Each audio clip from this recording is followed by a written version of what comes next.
ngomongin tentang itu dan tugas dan fungsi dari Babinsa sendiri, apa sih sebenarnya mereka itu tugasnya harus ngapain aja gitu dan? Nah ya, sebelumnya mungkin kalau bicara Babinsa, kalau jempol saya ada 4 pun angkat jempol buat para Babinsa ini.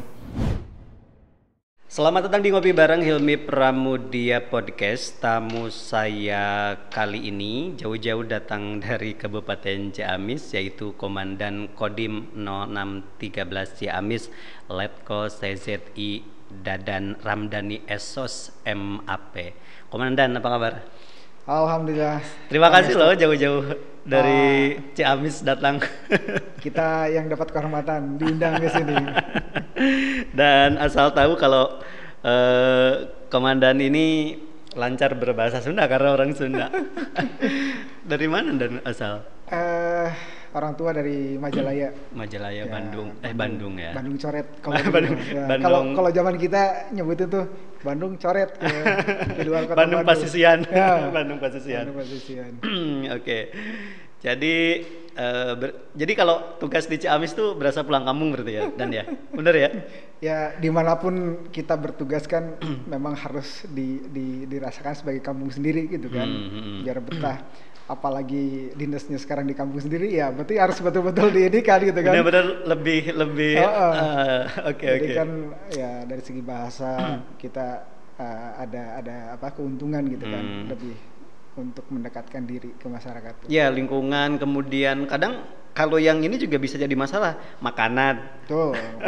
Kadang kan ada selera lidah orang Sunda dengan orang luar itu kan kadang-kadang jadi masalah ya Dan ya. Betul. Tapi kalau misalnya dari Majalaya ke Ciamis sih ya masih nggak akan ada masalah, makannya sama-sama aja kayak gitu ya Dan ya. Oke, tapi sebelumnya saya mengucapkan selamat nih untuk TNI yang kemarin baru berulang tahun dan luar biasa. Ada nggak Dan ini pesan dari misalnya Mabes gitu terkait dengan di ulang tahun TNI ke 76 ya. Yang di masa pandemi ini yang misalnya dari jajaran atas ke bawah ada pesan khusus apa saja Jan di ulang tahun atau misalnya memaknai ulang tahun di masa pandemi ini seperti apa TNI menyikapinya? Betul. Jadi kemarin kita melaksanakan ulang tahun ke-76. Mungkin pesan yang yang jelas-jelas disampaikan dari pimpinan itu intinya bersinergi ya, bersinergi dengan masyarakat, dengan rakyat, dengan Pemda setempat, sesuai dengan temanya bersatu bersama kita menang. Itu jadi ya kita dituntut untuk lebih apalagi kita kan di kewilayahan yang di Kodim gitu, memang dituntutnya untuk lebih dekat gitu. Lebih dekat ya, belanja masalah. Jadi apa kira-kira yang bisa disumbangkan ke masyarakat ya, tugas pokok kita itu di Kodim kan sebetulnya mensukseskan tugas pokok dari komando atas dari Kodam gitu kan. Kemudian kita juga memaksimalkan potensi yang ada di wilayah kita masing-masing. Kebetulan untuk Kodim Ciamis sendiri ada 3 wilayah, Kabupaten Ciamis, Kota Banjar, dan Kabupaten Pangandaran. Agak lumayan luas. Ya, kalau dari penduduknya mungkin ya dari 3 wilayah itu samalah dengan kabupaten kota atau kota Tasik di sini ya. Cuman kalau dari luasnya lumayan juga itu lumayan. Jadi intinya ya kita itu besar juga dari rakyat. Yang masuk pun jadi TNI ini dari rakyat yang harapannya memang lebih terasa lagi manfaatnya lah gitu. Ya, karena kalau ada slogan yang memang melekat, TNI adalah rakyat. Kemudian kalau terkait pandemi apa dan ini tugas dan fungsi atau ikhtiar dari TNI sendiri khususnya di Kodim ya terkait dengan penanganan pandemi, tugasnya untuk membantu pemerintah, posisinya ada di mana Dinan kalau misalnya TNI di Kodim sendiri gitu? Di pemerintahan itu kan di tiap daerah ada satgas ya, ada satgas. Jadi kepala daerah dalam ini bupati wali kota sebagai dan satgas, sementara kami bersama Perkopinda lain kedudukannya sebagai wakil satgas. Wakil satgas seperti kami, Dandim, ada lagi wakil satgasnya itu Kapolres, Pak Kajari dengan Pak Wakil Bupati. Dimana memang pelaksanaannya sama-sama satu sama lain gitu, satu sama lain bahu-membahu lah di semua bidang. Jadi kadang-kadang istilahnya mah yang bukan bagiannya awal bukan kita pun kalau udah dapat perintah gitu kan kita laksanakan. Hal yang paling baru mungkin contohnya nih hari Jumat besok rencana itu kita ada pendistribusian BTP KLW, bantuan tunai untuk pedagang kaki lima warung. Itu kan biasanya di dinas UMKM ya biasanya itu. Tapi karena mungkin ada pertimbangan tertentu dari pemerintah, kita dengan Polri dapat tugas itu juga. Khusus yang level 4 itu di Inmendagri dasar itu 27 dengan 28. Kebetulan Kota Banjar kemarin masuk level 4, sehingga kita diberikan tugas untuk menyerahkan kurang lebih 1.500 penerima manfaat dengan jumlah 1.200.000 itu.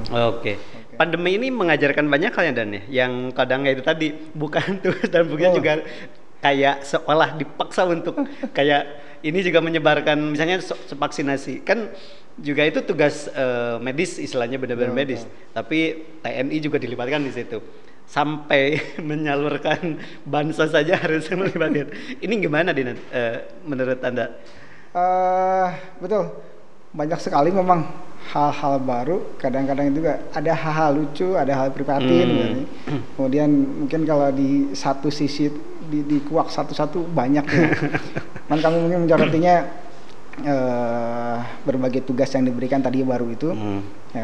Kalau kami sih selaku prajurit gitu kan, apa yang diperintahkan komando atas jelas kita laksanakan sebaik-baiknya.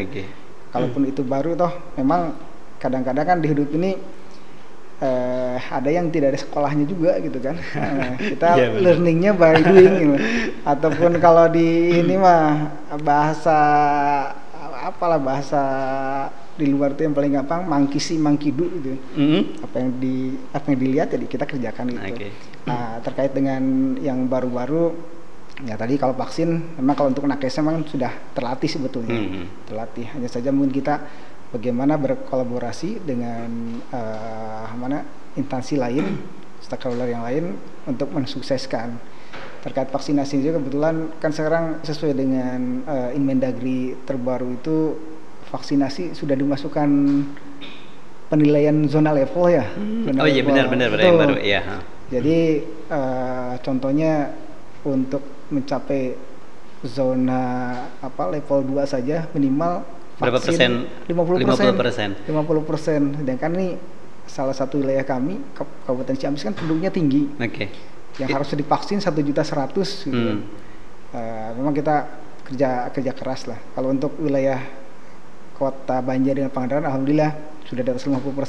Iya, karena penduduknya mungkin kalau lebih sedikit hanya beberapa kecamatan kan untuk di Banjar 4 kecamatan. 4 kecamatan. Jadi kami ini 3 wilayah. Koramilnya di Kota Banjar cuma 2 koramil. Kemudian di Pangandaran ada 7 koramil. Dan di Kabupaten Ciamis ada 16 koramil. Nah, ini menarik dan soal luas wilayah yang harus menjadi tanggung jawab dari Kodim 0613. Kalau misalnya Polres itu hanya Polres Ciamis, itu memegangnya hanya Pangandaran aja karena di Banjar ada Mako Polres juga, sendiri, ada Polres sendiri. Nah, kalau Kodim maksud saya gini, gimana cara ngaturnya gitu? Maksudnya kan dengan luas wilayah memegang 3 wilayah otomatis harus kerja ekstra gitu karena luas juga wilayahnya. Ini gimana cara mengatur untuk memantau itu? Karena kan tugas Anda sebagai komandan harus benar-benar ekstra berarti. Ya betul. Jadi kebetulan memang kami masuk ke Kodim Ciamis ini tugas pertama di kewilayahan ya, di teritorial. Lamanya kami bertugas di pasukan inilah batalion gitu kan, di pasukan. Sehingga memang begitu masuk, waduh ternyata wilayah yang harus dikuasai banyak, kemudian kita juga harus membina hubungan 3 Forkopimda gitu kan. Awal-awal memang kami pun keteteran dengan mana banyaknya kegiatan gitu, kegiatan yang harus dihadiri, harus dikoordinasikan. Tapi kan kalau di kita itu kan sudah disiapkan ya, maksudnya disiapkan secara organisasi.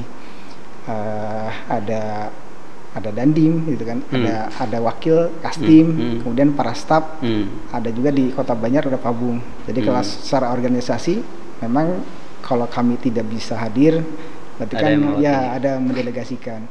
Tapi di satu sisi lain juga kadang-kadang yang membuat kita tidak enak ini, misal ada undangan sama-sama nih 3 wilayah gitu kan, Banjar, Pangandaran, Ciamis. Sama-sama ngundang, nah, itu yang kita berat tuh. Soalnya gini masalahnya, dan karena kan ketika ada yang mengundang juga otomatis beda ketika dihadiri sama dandim atau di ininya sama kasdim atau misalnya kepala staf-stafnya gitu. Itu pasti agak beda, dan kalau ngejar itu apalagi luas wilayah cukup jauh juga pasti capek maksudnya. Kayak gitu. Kalau yang masih jamnya beda, mungkin semaksimal mungkin kita sempatkan ya. Tapi kalau yang undangannya sama, contoh peringatan 17 Agustus kan itu sama-sama tuh. Bener, jamnya sama, tempatnya beda. Akhirnya ya kita memang harus ngambil salah satu gitu kan. Dan itu kita permisi lah sama koordinasi gitu kan. Sama kepala daerahnya. Betul, sama kepala daerah. Jadinya kan kita kayak 17-an tuh sudah dapat 2 kali lah ya, dapat 2 kali. Jadi tahun ini ya di sini, tahun berikutnya di sini gitu. Kemudian acaranya mungkin dalam 1 hari 1 malam itu kan ada beberapa kegiatan. Nah, nanti mungkin digilir. Ya, kita nyari siang, misalnya paginya di Ciamis, betul, siangnya di Banjar, malamnya di Pangandaran. Ya, kayak gitu. Jadi kan itu salah satu jaga ya tadi hubungan itu juga ya. Memang kami sampaikan juga terus terang ke para pimpinan daerah ya, termasuk Forkopimda, ya kondisi seperti ini. Kami pun sebenarnya tidak enak, tapi ya nggak mungkin juga kalau semuanya hadir gitu kan. Harusnya dandimnya difotokopi. Tapi memang ada rencana. Sekarang di Kabupaten Pangandaran sedang dibangun tuh, Makodim. Jadi ya nggak lama lagi. Mudah-mudahan sudah terrealisasi ya, karena memang idealnya kan satu daerah ya ada satu kodim. Polres pun mungkin sudah akan disiapkan ya kalau. Polres yang kami koordinator tanahnya sudah siap, sudah mengajukan juga, tinggal turunnya. Mungkin untuk pembangunannya.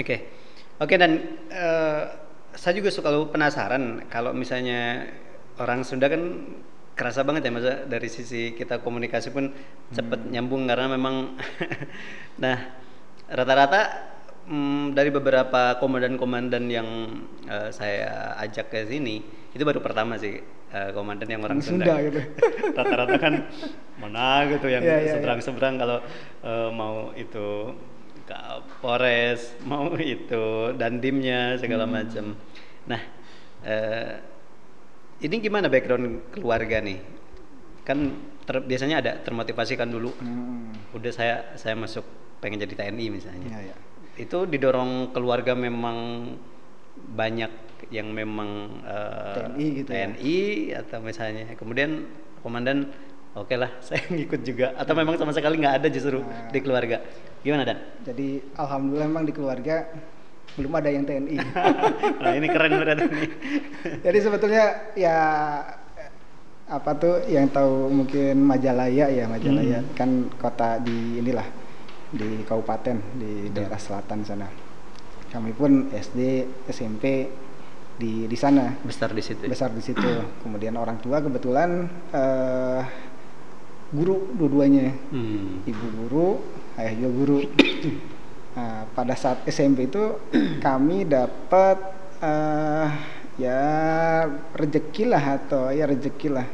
Pada saat itu kebetulan gitu kan, kaget juga, saya sendiri kaget lah, kok NIM-nya bisa paling tinggi gitu di SMP itu, pas umur SMP itu. Akhirnya kan mikir, aduh, kalau sekolahnya di sini lagi gitu kan lihatnya di bayangan saya itu sekolah di kampung gitu kan, cuman bawa satu buku di belakangin kan. Wah, itu. Disakuin. Dilipet. Iya, apalagi anak-anak STM zaman dulu itu kan, dilipet masuk ke saku situ. Aduh, kalau kayak gini kayaknya gak maju-maju nih. Iya, kayaknya gitu. Pingin inilah. Keluar gitu ya. Pingin nyari suasana. Sama orang tua sebetulnya nggak usah lah katanya. Udah di sini. Tetap bersikeras. Akhirnya keliling, ketemulah SMA 2 Bandung. Kita cocoknya tuh kami lihat ada pohon karet besar gitu. Wah, ini kayaknya sejuknya minta ampun tuh di kota gitu, di Jalan Ciamplas. Nah, ada sekolah di sana. Gitu ya, di sana. Nah, jadi awal dari kecil pun tidak ada keinginan untuk jadi TNI sebetulnya, nggak ada. Cuman saya dari SMP itu senangnya memang ya lari dengan sepak bola sebetulnya. Olahraga lari, ya jogging lah lari dengan sepak bola. Begitu SMA pun ketemu sama teman-teman tuh sama itu yang senengnya hobi ya. Satu geng itu main bola lah gitu kan. Di sekolah itu di Bandung kadang-kadang ke Garut, kadang-kadang ke Lembang, ke Cianjur hanya untuk main bola saja gitu kan, main bola pulang selesai. Nah, berarti dari kelompok temen itu sampai kelas 3 gitu kan, adalah ayo daftar apa ya? Dulu kan masih akabri gitu kan, akabri. Boleh lah gitu kan. Boleh lah, itu kelas 3. Padahal kita awalnya belum ada TNI itu. Malah saya maunya gitu kan. Mau itu memang masuk teknik sipil gitu kan, masuk teknik sipil gitu. Cita-citanya di Bandung nih. Bagus nih, kayak ITB bagus tuh. Terobsesinya pokoknya teknik sipil ITB. Tapi ya ketemu teman-teman itu, ayo daftar. Ayo gitu. Lengkapin segala macem, ada 10 orangan lah gitu tuh. 10 orangan. Satu geng itu ya. Geng itu. Dan yang masuk ada 5 orang angkatan gitu. 10 tuh sampai ke pusat, 5 masuk. Ya gara-gara itu. Ya obrolan sederhana gitu ya.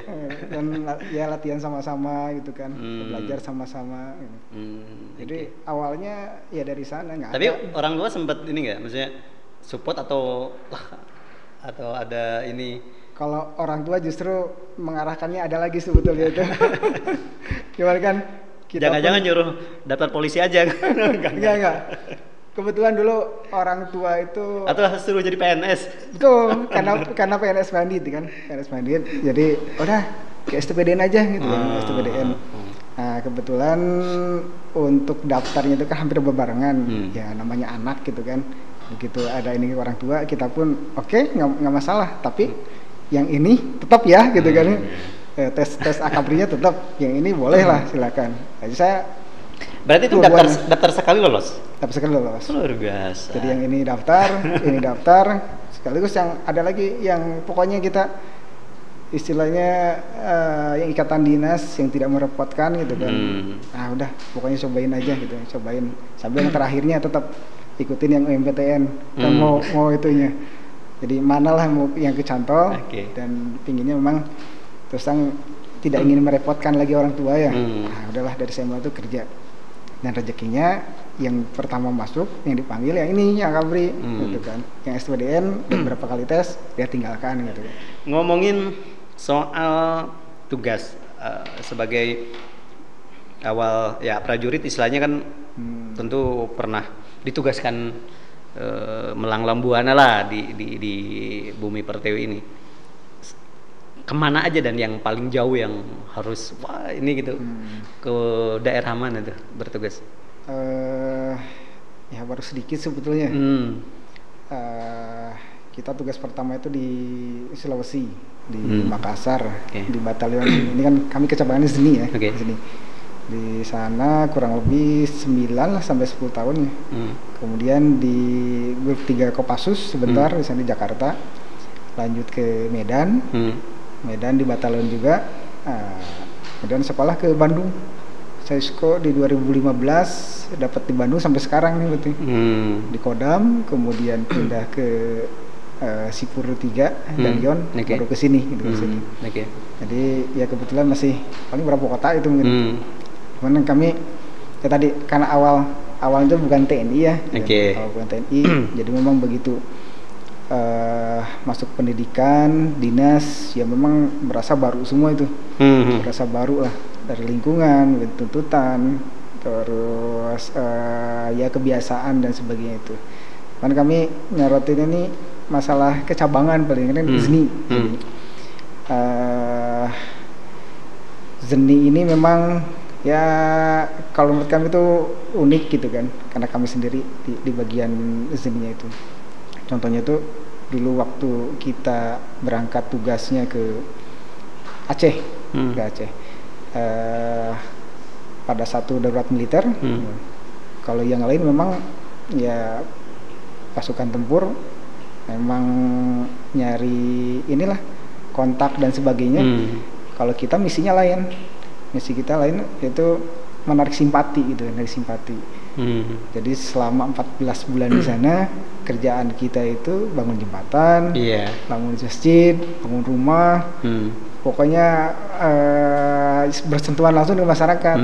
Jadi kita pun kadang-kadang ya kalau pagi itu ya teman kita mungkin jadi lawan juga itu pas mungkin malam itu gitu. Tapi alhamdulillah karena memang kemampuan kita khususnya seni ini ada di konstruksi, ada di destruksi, ada di diandak. Itu yang kita manfaatkan untuk mendekatkan dengan masyarakat itu. Jadi kebanyakan tugas-tugas yang saya alami itu itu ya berbau kemanusiaan jadinya. Contoh waktu kami komandan batalion, begitu ada tsunami di Pandeglang di sana, Pandeglang, ya kita luncurkan juga. Kita hanya 11 orang gitu, tapi operator semua, kecuali saya gitu kan. Kita manage kan bantuan alat berat kan banyak. Hanya saja ada yang didukung dengan operator, ada yang enggak, kemudian tidak terkoordinir. Akhirnya pimpinan, dan berangkat sana kan, atur mana titik-titik yang harus segera mobilisasi, silahkan. Itu aja diatur. Ya akhirnya berangkat 11 orang itu.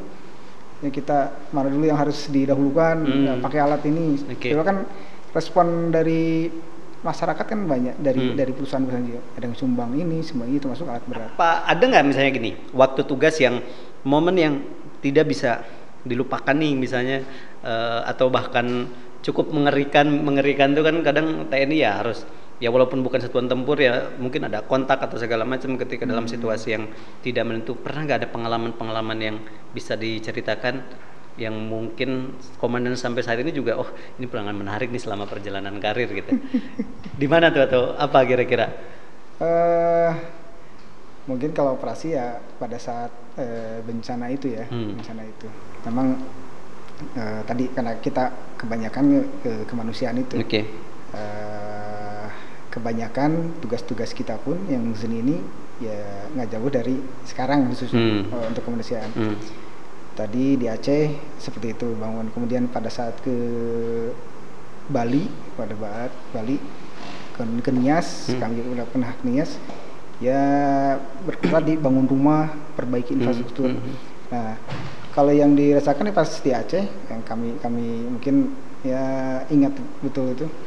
Jadi ya situasinya memang dibilang aman juga tidak kan di sana itu pada saat darurat militer itu. Dibilang tidak aman juga ya kita pun harus melaksanakan tugas gitu. Jadi ya mau kita memutar ini koordinasi dengan rekan-rekan yang non seni juga ya yang amankan kita. Gimana caranya tuh tugas kita aman gitu kan, masyarakat juga kita istilahnya menarik simpati. Kan yang paling susah itu kan pemoles dadanya itu biar merah putih lagi gitu kan, setiap penugasan itu. Iya benar. Mau dimanapun, kalau mungkin secara fisik ya kelihatan gitu kan. Cuman bagaimana sih yang lebih berat lagi kan itu, yang semulanya pun ragu-ragu atau gimana, sudah pudar merah putih, itu yang ini itu kan, ngajak jalan gitu. Nah, itu yang berat. Sehingga ya gimana caranya lah gitu. Padahal di daerah tersebut ya ada kontak, ada segala macam gitu kan.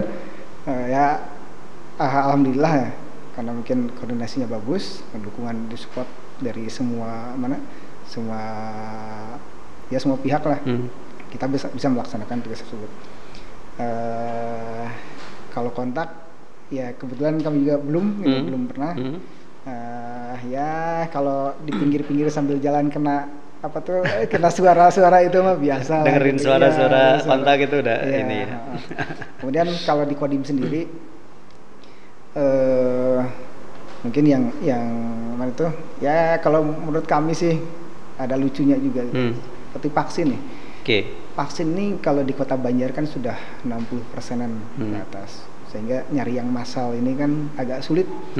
Program dari Satgas, dari Bu Wali termasuk kita itu sekarang ada vaksin jemput bola gitu, program jemput bola. Jadi kita keliling tiap hari keliling door to door. Pak RT ataupun penggerak PKK-nya begitu datang, ada nih yang ini yang belum vaksin, gitu menunjukkan ada berapa orang, ada 2 orang, 3 orang, oke langsung datengin. Begitu datangin tuh langsung ada yang kabur, gitu kan itu. Pas ada kejadian tuh dengan Bu Wali, begitu diarahkan ke kampung ini gitu. Itu yang belum vaksin langsung pada kabur, kita kejar, adalah ngumpul di sana. Begitu nggak bisa kemana-mana baru kenapa nggak mau vaksin gitu ya, ya alasannya banyak, ada yang ngade-gede gitu kan, ini ngade-gede kenapa gitu kan, apa lihat TNI Polri atau enggak, katanya takut jarum, terus ada hoax dan sebagainya, ya ini kita vaksin kan mau gitu kan, mau. Ada juga memang beberapa yang ya nggak sempat kita tahan udah pergi. Jadi mana tuh pemahaman di masyarakat khususnya vaksin ini kan masih berbeda-beda gitu. Yang tadinya penolakan dan sebagainya, sebetulnya kalau kita deketin tuh mereka mau juga. Karena mereka itu tadi rata-rata kan ya itu tadi hoaxnya itu termakan hoaxnya itu, dan sosialisasi memang tugasnya memang gimana nih sosialisasi ke masyarakat gitu. Ada sampai ke rumah, ini berapa orang? 2 orang. Kebetulan anak muda semua. Masuk ke kamar mandi, lama kita tungguin gitu kan. Kotok dia keluar sama itu juga gemeter. Ini gemeter kenapa gitu. Karena belum siapnya kenapa? Ya diajak komunikasi. Artinya gimana? Mau ternyata itu. Dan ya mungkin kita juga ngajak rekan-rekan untuk ya cari mungkin gimana caranya bisa terlaksana vaksin itu ya, mungkin bukan hanya yang biasa konvensional,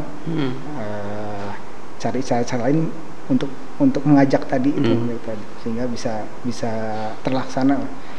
Jadi ternyata mereka tuh ya ada yang kurang informasi gitu kan, ada yang memang harus berulang-ulang dikasih tahu. Ada juga yang memang ya harus ada ya ajakannya rada ini kan. Okay. Ngomongin tentang itu dan tugas dan fungsi dari Babinsa sendiri, apa sih sebenarnya mereka itu tugasnya harus ngapain aja gitu dan? Ya. Sebelumnya mungkin kalau bicara Babinsa, kalau jempol saya ada 4 pun angkat jempol buat para Babinsa ini.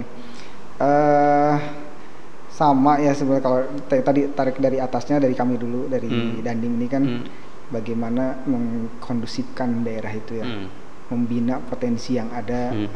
Tentunya membina ini kan harus menjalin komunikasi, silaturahmi, tadi mengumpul informasi dan sebagainya. Itu level kami, kemudian ke Koramil, Koramil levelnya kecamatan, baru ke bawah ada Babinsa. Jadi mereka memang ujung-ujungnya tuh jadi ini paling depannya, ujung tombak, untuk mencari informasi, untuk mensukseskan program-program tadi. Contoh vaksin, ujung-ujungnya kan masyarakat nih, masyarakat diarahkannya sama Babinsa ya. Kemudian tadi yang program baru masalah pemberian bantuan tunai, yang mendata langsung, yang ngambil dokumentasi, foto dan sebagainya. Mereka sendiri ya. Kemudian kegiatan lain juga, contoh jadi tracer gitu kan, jadi tracer untuk melaksanakan testing. Berakhirnya itu bermuaranya itu kegiatan di sana kita di Babinsa, sehingga kalau ditanya peran ya sebetulnya program-program ini kebanyakan berakhir pelaksananya itu di eksekutor itu di para Babinsa itu. Sehingga kalau ditanya sepenting apa, sangat penting gitu kan, sangat penting. Sehingga memang butuh memang kedewasaan ya, kedewasaan dan kematangan terutama di segi emosional sama pola pikir. Karena para babinsa ini mereka bersentuhan langsung dan berkomunikasi langsung dengan minimal ya dengan kades lah ya, dengan si tingkat di sana. Sehingga ya mereka diharapkan matang betul, dewasa betul. Nah, ngomongin soal personel, apalagi kayak itu tadi kan masalahnya ada 3 wilayah yang dipegang. Nah, ini kalau misalnya dari idealnya, sudah ideal belum untuk memegang wilayah? Atau seperti apa cara komandan sendiri mengatur personel, memaksimalkan personel yang ada, khususnya misalnya untuk babinsa sendiri agar tetap maksimal dalam bekerja gitu. Walaupun mungkin ada satu babinsa yang harus ngajegang misalnya, atau bahkan harus memegang beberapa wilayah. Seperti apa cara pemaksimalannya, Dok? Kalau ditanya jumlah secara kuantitas memang masih lumayan jauh ya. Jauh. Kita paling terisi baru sekitar 74% lah, 73-74%. Tadi bilang ideal juga, ya idealnya memang satu daerah satu kodim ya, satu kodim. Ke bawahnya juga ya satu desa, satu kecamatan, satu koramil, kemudian satu desa, satu babinsa. Tapi real di lapangan bahkan ada yang satu koramil itu 3 kecamatan gitu kan, 3 kecamatan. Karena kalau babinsa masih lumayan lah masih ini. Nah, kita mensiasati kalau secara dari jumlahnya kita ada yang rangkap memang. Contohnya yang bersangkutan itu tugasnya di staf koramil. Kesehariannya dia di staf dengan di lapangan di babinsa. Kemudian ada juga memang babinsa yang tapi tidak banyak gitu. Ada yang memang ngajegang tadi ya, ngajegang. Ya kita berharap sih untuk Kodim Kabupaten Pangandaran segera cepat ya terbentuk gitu ya. Terbentuk sih, ini kan sambil jalan ya. Bedanya kalau di TNI ini kita bangun dulu nih fasilitas, baru nanti organisasi dengan orangnya. Kadang-kadang ada yang satuan lain kan di luar TNI dia organisasi dulu, bikin dulu ya, baru fasilitasnya bikin kos atau gimana, bukan kos lah, ngontrak gitu, kontrak baru ini. Kalau di TNI kita harus bangun dulu ada fasilitasnya. Kita sangat berterima kasih kepada pemerintah daerah kota, supportnya memang luar biasa buat TNI ini. Oke. Dan terakhir Dan, ini terkait dengan potensi, karena tugas inti dari TNI adalah lebih ke penjagaan teritorial kan sebenarnya gitu. Nah, kalau misalnya dimaksimalkan, diaplikasikan dalam sebuah daerah seperti yang komandan pegang, Ciamis, Banjar dan Pangandaran, kira-kira yang paling diwaspadai apa dari sisi tugas utama Polri terkait dengan menjaga keutuhan NKRI juga kewilayahan? Kira-kira yang diaplikasikan di sini potensinya atau yang paling diwaspadai dari TNI apa, atau memang sebenarnya ya wilayahnya cukup aman dan sebagainya? Seperti apa? Yang jelas 3 wilayah ini kan berbeda karakteristiknya. Kita lihat dari wilayah, dari komposisi penduduk, beragam. Contohnya kalau di Ciamis ini kan memang kebanyakannya pertanian ya. Pertanian, Banjar juga sebagian pertanian, perdagangan. Kemudian untuk wilayah Pangandaran ada pertanian, ada nelayan, pelaku wisata, pariwisata ya. Sehingga memang masing-masing ini berbeda-beda juga ininya, apa yang menonjol lah.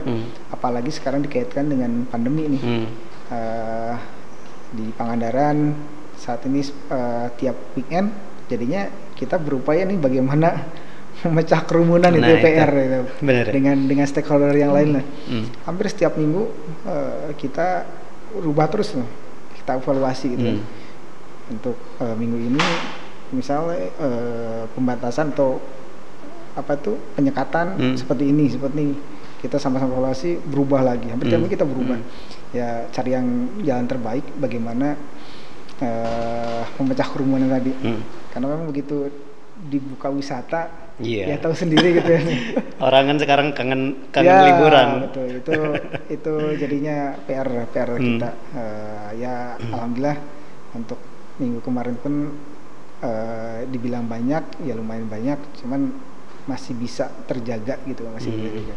Nah, sedangkan kalau yang sekarang PR kami di Ciamis ini balik lagi tadi ke level bagaimana menaikkan mengembalikan lagi ke level 2 ya, level dengan 2, mengejarkan mengejar vaksinasi. Dan sebetulnya vaksinasi ini untuk vaksinator tuh siap. Seperti di Ciamis tuh kemampuan tuh bisa sampai 10.000, 11.000 per hari. Apabila vaksinnya ada itu kan. Berarti ini kendalanya ada di distribusi vaksinnya, salah ya? Satunya, stoknya ya, paling yang mempengaruhi adalah distribusi vaksin. Tapi saya percaya juga sesuai dengan yang direncanakan pemerintah, ini kan bulan Oktober ke sini nanti turun dosis vaksin yang banyak. Tinggal kita bagaimana memanagenya untuk memaksimalkan itulah vaksin. Nah, untuk Kota Banjar sendiri ya kecil sih sebetulnya Kota Banjar itu kan 4 kecamatan, 2 koramil. Jadi kalau yang menonjol sekali memang tidak ada, ya, tapi tetap kita perhatikanlah tiga wilayah ini kan. Hanya saja kalau Banjar kan benar-benar ke perbatasan itu kan ya? Ya, perbatasan. Baik. Obrolan hari ini cukup menginspirasi. Yang saya banggakan adalah ya kita sangat merasa saudara karena bukan berarti kita karena satu suku gitu ya. Kor-koran ya. Tapi bangga aja nih ada mudah-mudahan nanti kita dorong lagi tuh bisa lebih besar lagi nih. Sebentar lagi jadi kolonel lah, amin. Amin. Itu tadi perbincangan kita di Ngopi Bareng hari ini. Tentu saja mudah-mudahan bisa bermanfaat dan bisa menginspirasi. Sampai bertemu lagi di lain kesempatan. Saya Hilmi Pramudia mewakili rekan-rekan petugas pamit. Terima kasih atas kebersamaannya. Assalamualaikum warahmatullahi wabarakatuh. Sampai jumpa.